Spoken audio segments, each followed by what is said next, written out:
오늘 말씀은 야고보서 1장 2절부터 4절의 말씀입니다. 내 형제들아 너희가 여러 가지 시험을 당하거든 온전히 기쁘게 여기라. 이는 너희의 믿음의 시련이 인내를 만들어내는 줄 너희가 알미라. 인내를 온전히 이루라. 이는 너희로 온전하고 구비하여 조금도 부족함이 없게 하려 함이라. 아멘.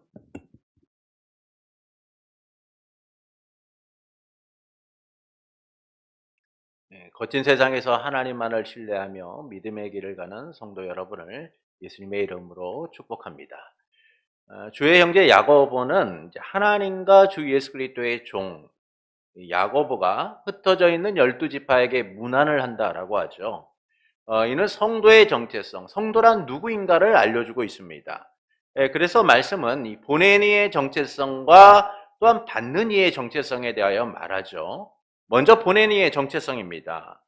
그는 이야기하기를 나는 하나님과 예수 그리스도의 종이다 라고 소개를 하죠. 그것은 하나님과 예수 그리스도의 관계 속에서 그분의 소유다라는 사실을 이야기해주고 있는 겁니다. 이 점에서 성도는 하나님과 예수 그리스도의 종이며 소유다라는 사실을 우리에게 알려주고 있는 것이죠. 다음은 받는 이로 흩어져 있는 자들이다라고 말해주고 있어요. 흩어져 있는 12지파다라는 거예요. 여기서 흩어진 12지파라는 말은 당시에 흩어졌던 유대인 기독교인들을 말합니다. 그러나 더 넓은 의미에서 보면 예수님을 믿어 구원받은 성도들을 말하는 것이죠. 이 점에서 성도는 누구냐? 흩어진 자들이라는 거예요. 단순히 지역적으로 흩어져 있다라고 말하는 것이 아닙니다. 복음의 증인으로서 곳곳에 흩어져 복음의 증인으로 살아가는 이들을 이야기해주고 있는 것이죠. 그래서 성도는 이 땅 가운데서 주님의 종일 뿐만 아니라 소유일 뿐만 아니라 흩어진 자로서 그 복음의 사명을 감당하는 자들이다 라는 사실을 우리에게 알려주고 있는 겁니다. 그리고 본문에서 야고보는 여러 가지 시험을 당하거든 기쁘게 여기라고 말해주고 있어요. 이는 믿음의 시련이 인내를 만들어내는 줄 우리가 알기 때문이다라는 것이죠. 그래서 이 흠이 없고 부족함이 없는 자가 되기 위하여 인내를 온전히 이루라라고 말합니다. 이를 통하여 말씀하시는 바는 무엇일까요? 인생에 찾아오는 여러 시험을 기뻐하는 이들은 없습니다. 차라리 시험이 없기만을 바라죠. 어린아이로부터 어른에 이르기까지 시험을 기뻐하는 사람은 없습니다. 누구나 시험 앞에서 힘들어 하니까요. 엘리야는 아합에게 이스라엘을 괴롭히는 사람은 바로 당신이다 라고 선언하면서 하나님의 명령에 순종하지 않고 바알을 따랐다라고 책망을 합니다. 그러면서 엘리야는 사람을 보내 모든 이스라엘 백성과 이세벨에게서 얻어먹고 사는 이 바알의 선지자들 450명과 아세라 선지자 400명을 데리고 오라라고 선포하죠.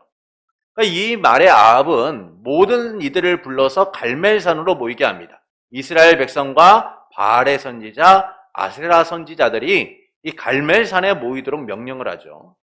엘리야는 백성 앞에서 하나님이 참 하나님이시면 하나님을 섬기고 바알이 참 하나님이면 바알을 섬기라라고 말합니다. 그러면서 하나님의 선지자는 자신뿐이고 바알의 선지자는 450명이니까 우리가 제단을 쌓고 기도하여 그 위에 불을 내리는 신이 참 하나님이심을 인정하자라고 하면서 대결을 제안하죠. 그리고 엘리야는 이 바알의 선지자 450명과 당당하게 싸우게 됩니다. 그 순간 엘리야는 이제 모든 것이 당당하게 싸우게 되고 결국은 승리를 하게 되죠.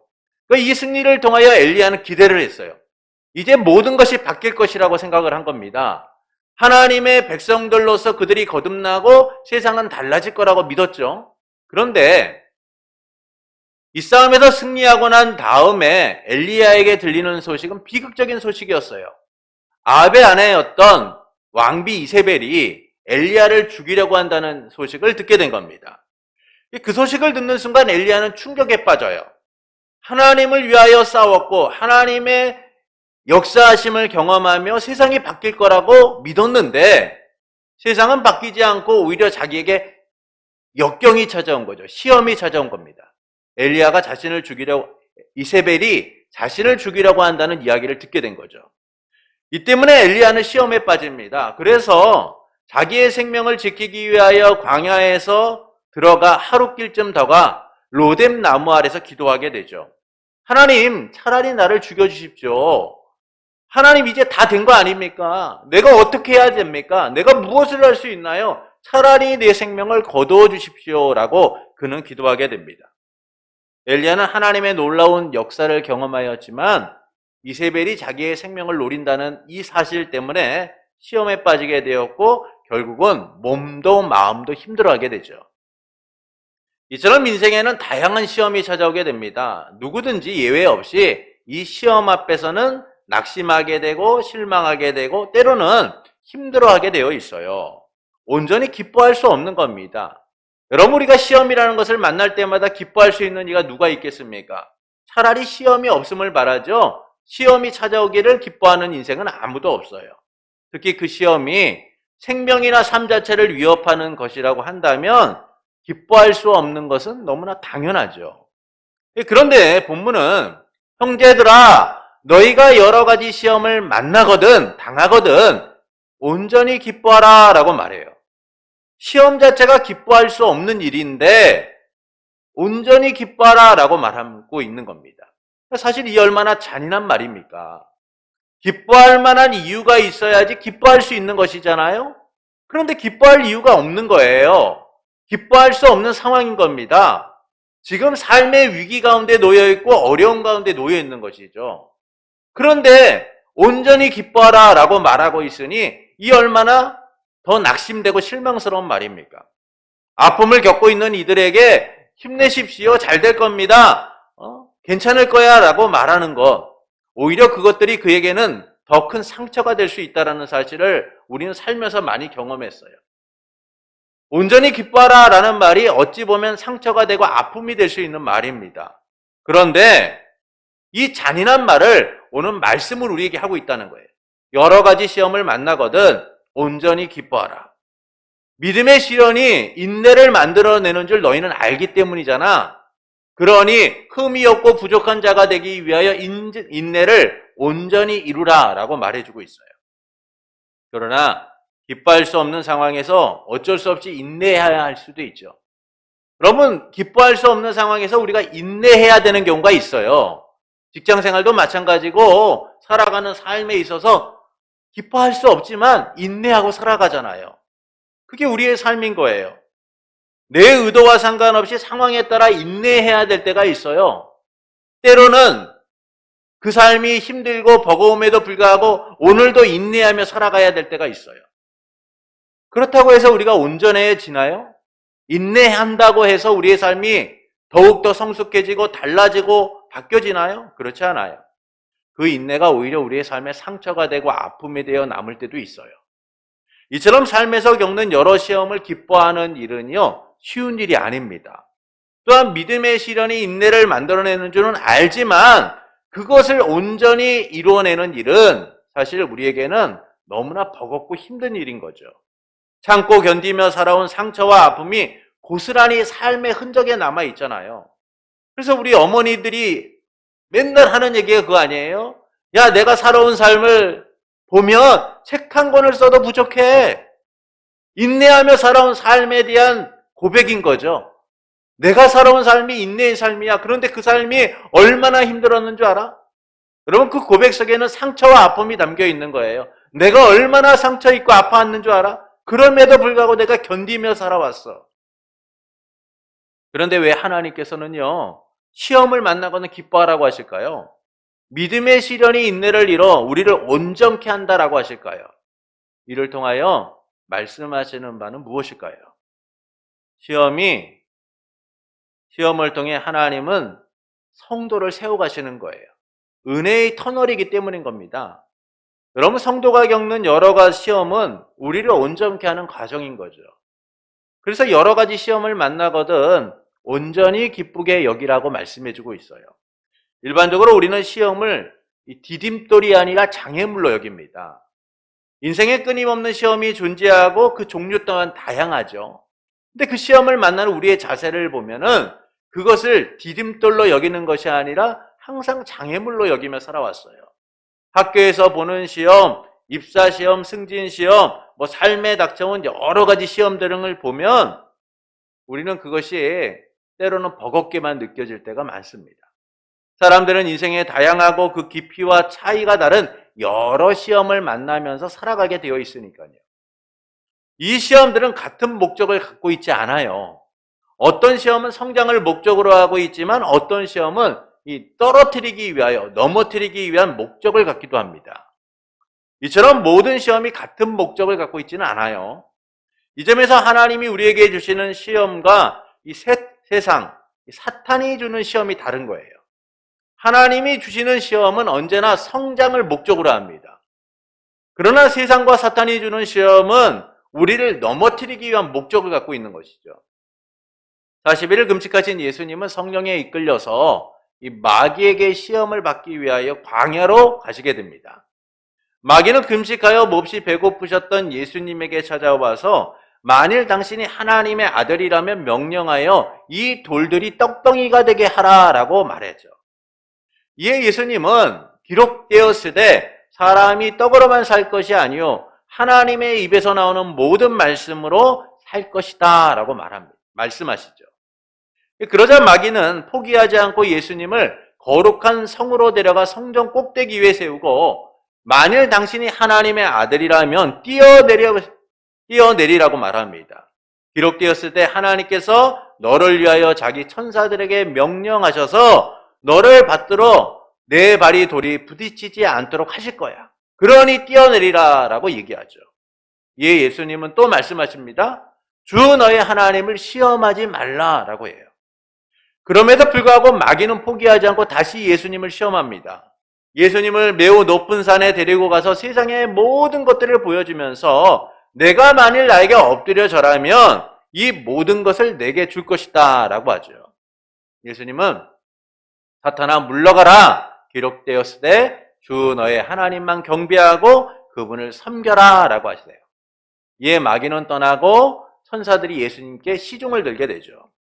이처럼 사탄 마귀가 주는 시험은 넘어뜨림을 목적으로 하는 거예요. 성장과 성숙을 목적으로 하는 게 아니라 끊임없이 주님의 백성들을, 성도들을 어떻게든 넘어뜨려서 그들의 삶을 무너뜨리고자 하는 거죠. 그가 예수님을 넘어뜨리려고 하는 것처럼 우리를 넘어뜨리려고 하는 거예요. 그래서 사도 베드로는 저 대적 마귀가 우는 사자와 같이 두루 삼킬 자를 찾는다라고 말하죠.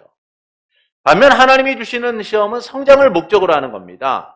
그래서 하나님은 그의 택한 백성들이 하나님이 원하시는 수준으로 성장하도록 시험하고 계신 거예요. 그 대표적인 인물이 아브라함이죠. 그는 하나님의 말씀을 따라 고향과 친척을 떠나서 갈 바를 알지 못한 채 하나님의 약속을 따라 떠나가게 됩니다. 그러나 그의 인생은 자주 넘어지는 인생이었어요. 그래서 약속을 믿지 못하고 세상의 방식으로 살려고 하고 후사를 잇고자 했으며 살기 위해 아내를 2번이나 누이라고 속이는 등 이 아브라함은 자기의 생명을 지키고 자기의 유익을 위하여 행동했던 사람입니다. 이처럼 그는 언제나 넘어지는 인생이었고 또한 하나님의 말씀과는 거리가 먼 인생처럼 살았죠. 그럼에도 불구하고 하나님은 그를 설득하시고 성장시켜서 믿음으로 살게 하시는 거예요. 믿음으로 고백하게 하시는 거죠. 믿음으로서 반응하게 만드시는 겁니다. 그리고 하나님은 비로소 그를 시험하시는 거예요. 약속의 아들 이삭을 그가 잘 기르고 있을 때 하나님께서 아브라함에게 나타나서 말씀하시는 겁니다. 이제 모리아 땅에 있는 산으로 가서 너의 아들 이삭을 번제로 드리라. 이 말씀에 아브라함은 근심하지 않습니다. 오히려 아침 일찍 일어나 시종들과 아들을 데리고 번제했을 나무와 도구들을 챙겨서 모리아 땅으로 향하게 되죠. 그는 목적지에 도달하자 이삭을 번제로 드리려고 해요. 그때 하나님의 천사가 그를 만류하면서 내 아들 내 독자까지도 내가 아끼지 아니하였으니 내가 이제야 내가 하나님을 경외하는 줄 아노라 라고 말씀합니다. 그러면서 아브라함을 복의 근원으로 확정하시죠. 이는 하나님이 자격 없는 아브라함에게 자격을 부여하신 사건인 거예요. 아브라함이 그 시험을 능히 감당할 만한 사람이 아니었음에도 불구하고 하나님이 그를 성장시키고 성숙시켜서 그가 그 시험을 이겨낼 수 있도록 만드시는 거죠. 감당할 만한 시험을 통하여 그에게 자격을 부여하고 계신 거예요. 이처럼 하나님의 시험은 성도를 넘어뜨리는 것이 아니라 그에게 자격을 부여하고 성장시키고자 하시는 목적이 있는 겁니다. 그래서 하나님의 시험은 장애물이 아닌 디딤돌인 거죠. 이 점에서 본문은 성도가 이 땅에서 겪는 시험이 넘어지기 위함이 아니라는 것을 알려주고 있는 거예요. 오히려 우리를 성장하기 위한 것이고 우리를 더욱더 성숙하도록 만드는 것이다 라는 겁니다. 하나님이 우리 인생 가운데 성장하도록 하시기 위하여 이 시험이라는 것을 허락하셨다는 것이죠. 그 성장에 대해 본문은 이렇게 말씀하고 있어요. 온전하고 구비하여 조금도 부족함이 없게 하기 위함이다. 하나님의 사람으로 완전하게 서도록 하기 위하여 하나님이 그 시험을 허락하셨다는 거예요. 그래서 야고보는 온전히 기쁘게 여기라고 말합니다. 본문 2절을 보시죠. 내 형제들아 너희가 여러 가지 시험을 당하거든 온전히 기쁘게 여기라. 시험을 기쁘게 여긴다는 것은 분명히 어려운 일이에요. 그래서 사람들은 시험을 꺼려하고 회피합니다. 그런데 야고보는 여러 가지 시험을 당하거든 만나거든 온전히 기쁘게 여기라는 거예요. 여기서 기쁘게 여기라는 것은 기뻐하라는 거예요. 기뻐하라. 스스로 체면을 건듯이 이것은 기쁜 일이야. 이것은 기쁜 일이야. 감정적으로 동요되는 게 아니에요. 이 시험 자체가 기쁨이라는 사실을 믿으라는 거예요. 내가 만나는 시험이 나의 기쁨의 원천이구나. 내 기쁨이 되는 것이구나 라고 믿으라는 겁니다. 왜냐하면 이 시험은 하나님에 의하여 그 결말이 정해져 있기 때문이에요. 하나님이 시험을 통해서 성도를 성장시키고 그 열매를 맺게 하시기 때문인 겁니다. 그 결말을 책임져 주시기 때문인 거죠. 여러분, 운동하는 선수들은요, 성장을 목표로 매 경기를 뜁니다. 그래서 그들은 매일 기록을 경신하고자 경기에 임하게 되죠. 그들은 경기를 통해 얻어질 메달을 기대하고 성장을 기대하며 기쁨 가운데 그 일을 행합니다. 그러나 기쁨 가운데 행한다고 해서 시험 자체가 기쁨이 되는 것은 아니에요.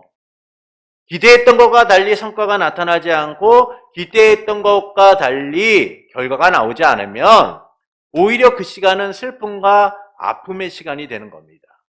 그런데 매 경기를 임할 때마다 내가 성장할 것이 확실하고 매 경기를 임할 때마다 내가 금메달을 딸 것이 확실하다면 여러분 그 경기를 임하는 선수의 자세는 어떨까요?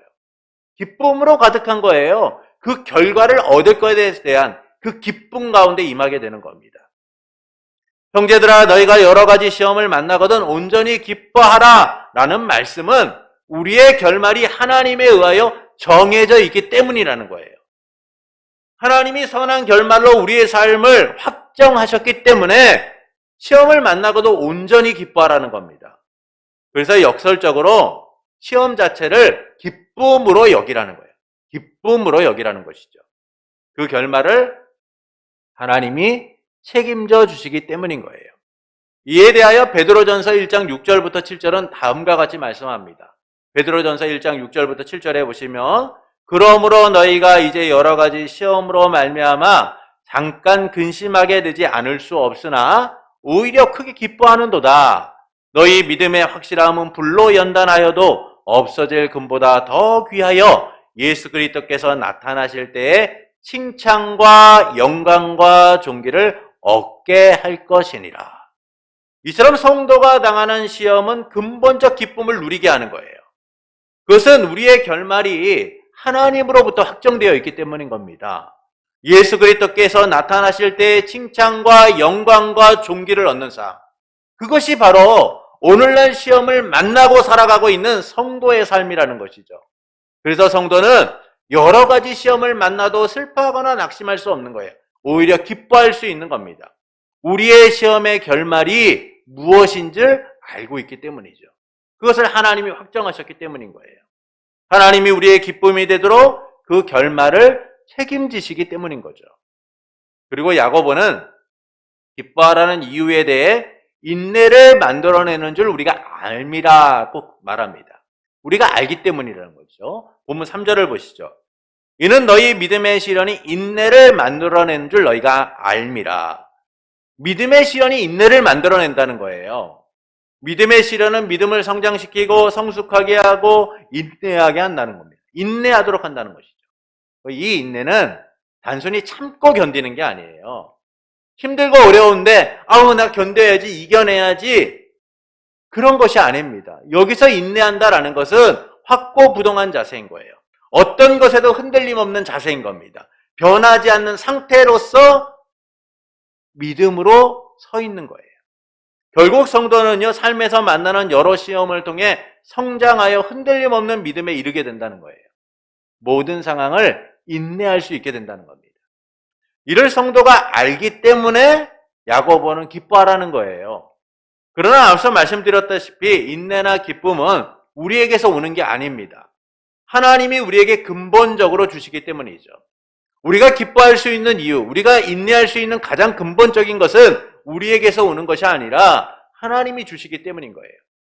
그래서 시편 66편 10절부터 12절은 다음과 같이 말씀합니다. 시편 66편 10절부터 12절입니다. 하나님이여 주께서 우리를 시험하시되 우리를 단련하시기를 은을 단련한 같이 하셨으며 우리를 끌어 그물에 걸리게 하시며 어려운 짐을 우리의 허리에 메어두셨으며 사람들이 우리의 머리를 타고 가게 하셨나이다. 우리가 불가물을 통과하였더니 주께서 우리를 끌어내사 풍부한 곳에 들이셨나이다. 하나님이 우리를 시험하신다는 거예요. 근데 그 시험이 어떤 겁니까? 그물에 걸리게 되는 거예요. 어려운 짐을 허리에 메고 살아가는 겁니다. 우리의 머리를 사람들이 타는 거예요. 이 얼마나 수치스럽고 안타까운 일입니까? 얼마나 고통스러운 일이에요. 그런데 그 삶이 불가물을 통과하지만 우리를 끌어내어 풍부하게 하시는 하나님의 은혜를 경험하게 한다는 거예요. 여러분, 이것이 우리의 인내의 결말인 거예요. 우리가 이 땅 가운데 시험을 만나고 인내하는 그 과정을 통하여 우리는 하나님이 이뤄놓으신 그 결말을 향해 가게 되는 겁니다. 단련하시는 하나님, 성장시키시는 하나님, 우리를 은혜로 인도하시는 그 하나님을 경험하게 되는 것이죠. 그래서 믿음의 시련은 인내를 만들어내는 거예요. 인내를 통해 우리는 기쁨을 누리게 되는 겁니다. 우리에게 임한 하나님의 결말을 누리며 살아가게 되는 것이죠. 그래서 야고보는요, 믿음의 시련이 인내를 만들어내는 줄 너희가 아니까 인내를 온전히 이루라 라고 얘기해요. 이것은 실천적 행위를 요구하고 있는 것이죠. 본문 4절을 보시죠. 인내를 온전히 이루라. 이는 너희로 온전하고 구비하여 조금도 부족함이 없게 하려 함이라. 온전하고 구비하여 조금도 부족함이 없도록 인내를 온전히 이루라는 거예요. 인내의 열매를 맺기 위하여 끊임없이 힘쓰라는 겁니다. 끝까지 견뎌 시험의 목적, 하나님이 주시는 결말을 누리라는 거예요.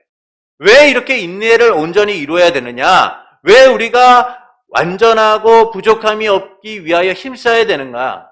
그것은 그렇게 해야지만 하나님의 결말을 누릴 수 있는 것이 아니라는 거예요. 하나님이 이미 결말을 확정하셨기 때문에 우리는 그것을 더욱더 풍성히 누리기 위하여 인내하는 성도가 되어야 된다는 겁니다. 기뻐하는 성도가 되어야 된다는 거예요. 왜 우리가 이렇게 인내해야 할까요? 히브리서 10장 36절부터 39절은 그 인내가 가져올 결말을 이렇게 설명해 주고 있어요. 히브리서 10장 36절부터 39절입니다. 너희가 인내가 필요함은 너희가 하나님의 뜻을 행한 후에 약속하신 것을 받기 위함이라. 잠시 잠깐 오면 오시리니 지체하지 아니하시리라. 나의 의인은 믿음으로 말미암아 또한 믿음으로 말미암아 살리라. 또한 뒤로 물러가면 내 마음이 그를 기뻐하지 아니하리라 하셨느니라. 우리는 뒤로 물러가 멸망할 자가 아니요 오직 영혼을 구원함에 이르는 믿음을 가진 자니라. 우리의 인내가 필요한 것은 하나님의 약속을 받기 위함이라는 거예요. 그것은 영혼 구원인 거죠.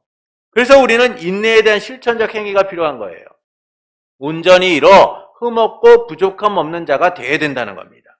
그러나 우리가 이를 통해 주의해야 할 점은 그것은 우리가 구원을 얻기 위한 방법이 아니라 구원받았기 때문에 반응하는 삶이라는 거예요. 하나님께서 인내하는 우리의 삶에 역사하셔서 인내할 수 있는 힘을 주시고 성장하도록 하시기 때문에 우리는 그 은혜들을 누리며 살아갈 수 있다는 겁니다. 그래서 인내만 따로 구분하여서 우리가 이렇게 인내해야 구원을 받는다라고 생각해서는 안 되는 거예요. 하나님이 믿음의 시련을 통해 인내하게 하시고 연단시키고 소망에 이르도록 하시기 때문인 겁니다. 우리가 이것을 잘 생각해 봐야 될 것이 우리가 인내를 통하여 하나님의 구원의 은혜를 누리고 영원 구원의 결말을 누리는 게 아니라는 거예요. 하나님이 우리에게 그와 같은 힘을 주시고 그와 같은 결말을 확정하셨기 때문에 우리 또한 하나님의 은혜에 반응하는 자가 되어야 된다는 겁니다. 이것을 우리가 어디서 확인할 수 있느냐 하면 로마서 5장 3절부터 4절에 보면 이렇게 말씀합니다. 다만 이뿐 아니라 우리가 환난 중에도 즐거워하나니 이는 환난은 인내를, 인내는 연단을, 연단은 소망을 이루는 줄 알미라. 여러분, 환난에서 인내를, 인내에서 연단을, 연단에서 소망을 이루는 삶은요, 우리에게서 나오는 게 아니에요. 하나님을 통하여 우리 가운데 이루어지는 삶이라는 거예요. 그래서 우리는 하나님이 이루실 결말, 소망을 기대하며 인내하는 자가 되어야 돼요. 그리고 그 인내를 통하여 우리의 소망의 실체를 경험하는 자들이 되어야 한다라는 겁니다.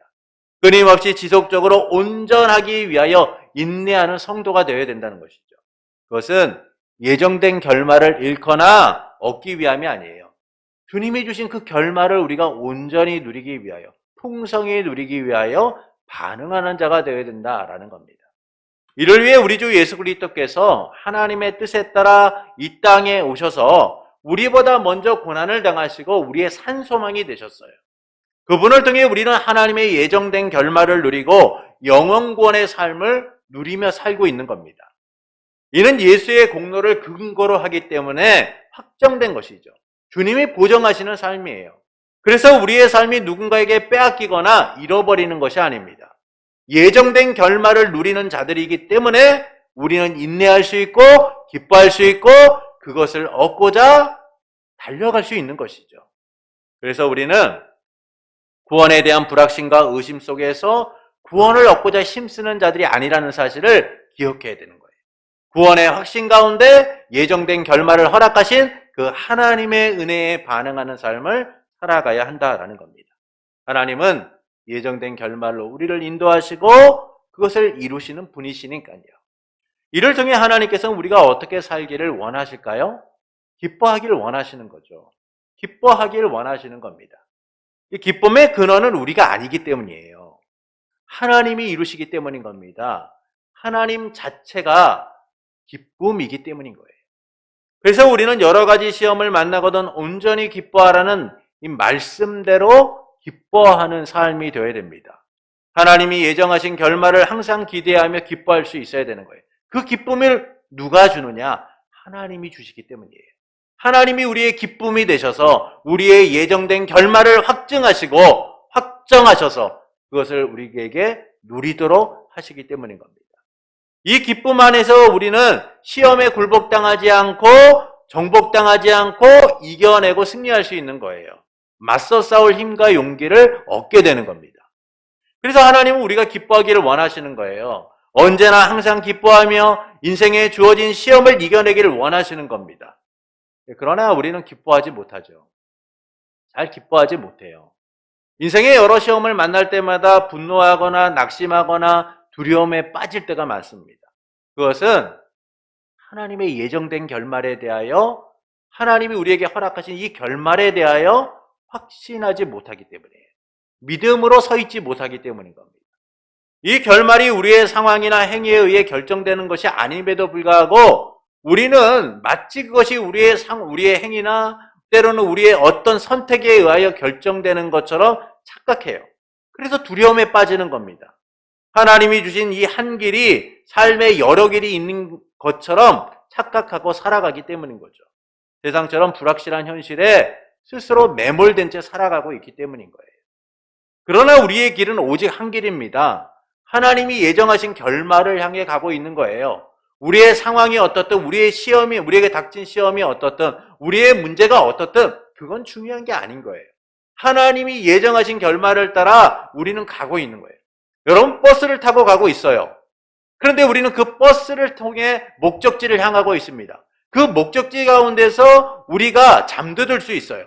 그 목적지를 향해 가면서 우리의 그 자리가 불편할 수 있어요. 때론 서 있기 때문에 힘들 수도 있어요. 그러나 그 목적지를 우리는 향해 가고 있기 때문에 그 버스에서 내리지 않죠. 끝까지 인내하며 나가요. 왜냐하면 목적지를 향하는 순간 우리는 그 어려움의 자리, 때로는 불편한 자리를 벗어날 수 있기 때문이죠.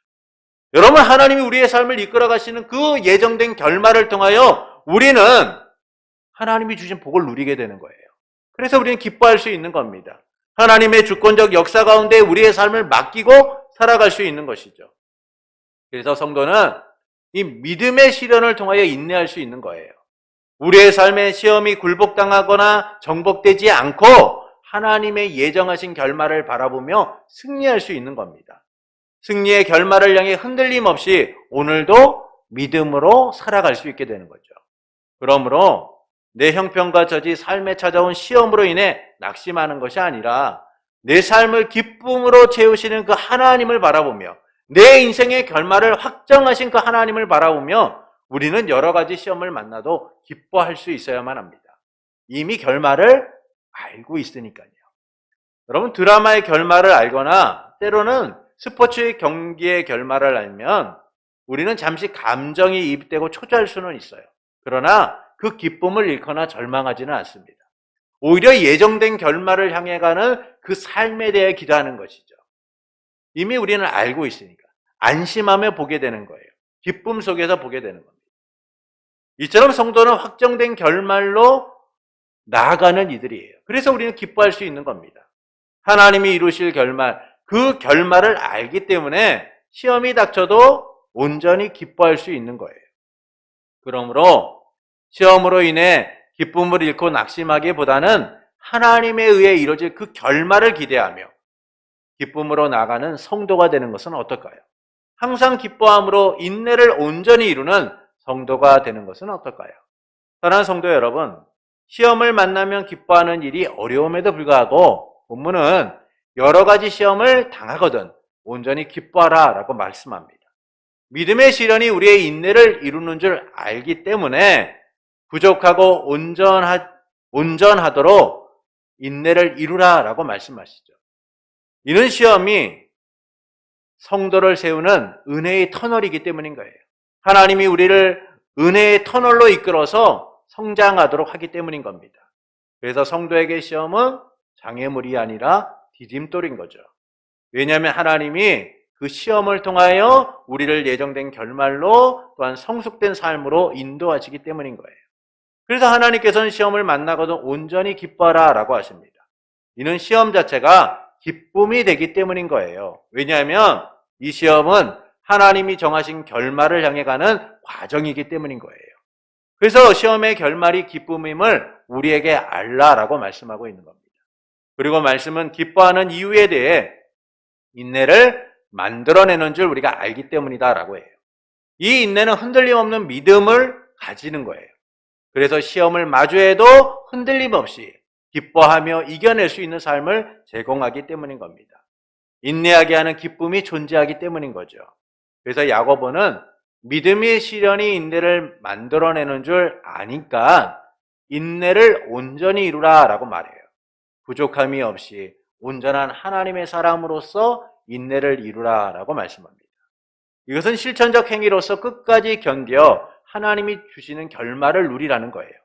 예정된 결말을 잃거나 얻기 위함이 아니라 하나님이 예정하신 그 결말을 더욱더 풍성히 누리고 온전히 누리기 위하여 우리가 그 시험을 만나면 기뻐하고 인내를 이루라 라고 말씀해 주고 있는 것이죠. 그리고 이와 같은 예정된 결말을 우리보다 먼저 고난받고 산 소망이 되신 예수 그리스도를 통해 우리는 누리고 살아가고 있는 거예요. 이를 통해 하나님께서는 우리가 어떻게 살기를 원하실까요? 기뻐하기를 원하시는 겁니다. 우리의 삶은 하나님이 예정하신 결말을 향해 가고 있어요. 그래서 시험을 만나도 우리는 낙심할 필요가 없어요. 슬퍼할 필요가 없는 겁니다. 그 예정된 결말을 보며 기뻐하면 되는 거예요. 그러면 우리는 온전히 기뻐하지 못하죠. 그것은 불확실한 세상을 보면서 하나님이 예정하신 결말을 확신 가운데 보지 못하고 있기 때문이에요. 이 결말이 우리의 상황이나 행위에 의하여 결정되는 것이 아님에도 불구하고 우리는 그 삶에 주어진 환경 때문에, 상황 때문에 낙심하고 실망할 때가 많습니다. 때론 두려워하며 살아가는 거죠. 염려 가운데 사는 거예요. 그러나 세상이 어떻든 우리의 삶의 환경과 처지가 어떻든 하나님이 예정하신 결말은 달라지지 않아요. 하나님이 확정하신 우리의 삶은 달라지지 않는 겁니다. 여러분 요셉의 삶을 보십시오. 그 삶이 노예가 되고 또한 죄수가 되었음에도 불구하고 그 삶을 통하여 하나님이 무엇을 그에게 허락하십니까? 생명의 보존자의 삶을 허락하시잖아요. 여러분 우리의 인생도 마찬가지입니다. 지금 우리의 인생이 시험을 만나고 어려움을 겪고 위기 가운데 있는 것처럼 보여요. 그러나 이 삶은 결코 무너지는 삶이 아니에요. 쓰러진 삶이 아닙니다. 하나님이 예정하신 삶을 향하여 나아가는 것이죠. 그리고 우리는 그 삶의 결말을 경험하게 될 것이고 그 기쁨 가운데 머물게 될 거예요. 그러므로 시험으로 인해 기쁨을 잃고 낙심하기보다는 하나님의 의해 이루어질 그 예정된 결말을 바라보며 기뻐하는 성도가 되시는 것은 어떨까요? 항상 기뻐함으로 인내를 온전히 이뤄나가는 성도, 하나님의 구원하신 능력과 은혜를 바라보며 기쁨 가운데 거하는 성도가 되시는 것은 어떨까요? 그때 우리는 참 기쁨의 근원이 되신 하나님으로 인해 기쁨이 넘치는 삶을 누리게 될 거예요. 세상에 흔들리지 않고 주어진 길을 묵묵히 가며 기쁨 가운데 거하는 삶을 살아가게 될 겁니다. 우리의 기쁨은요, 나로부터 오는 게 아니에요. 하나님으로부터 오기 때문인 거죠. 그리고 그 기쁨을 하나님은 예정된 결말을 통하여 우리에게 허락하셨기 때문인 겁니다. 그래서 우리는 하나님이 우리에게 허락하신 그 예정된 결말, 영원 구원의 삶을 기대하고 하나님 자녀의 그 상속된 삶을 기대하며 주님 안에서 기뻐할 수 있는 인생이 되어야 하는 것이죠. 그러므로 하나님이 정하신 결말을 바라보며 기뻐하기를 원하는 성도 여러분에게 예정하시고 그 뜻을 이뤄서 참 기쁨이 되게 하시는 삼위일체 하나님으로 인하여 슬픔과 상실의 시대, 범사에 기뻐하는 삶이 되기를 예수님의 이름으로 축원합니다.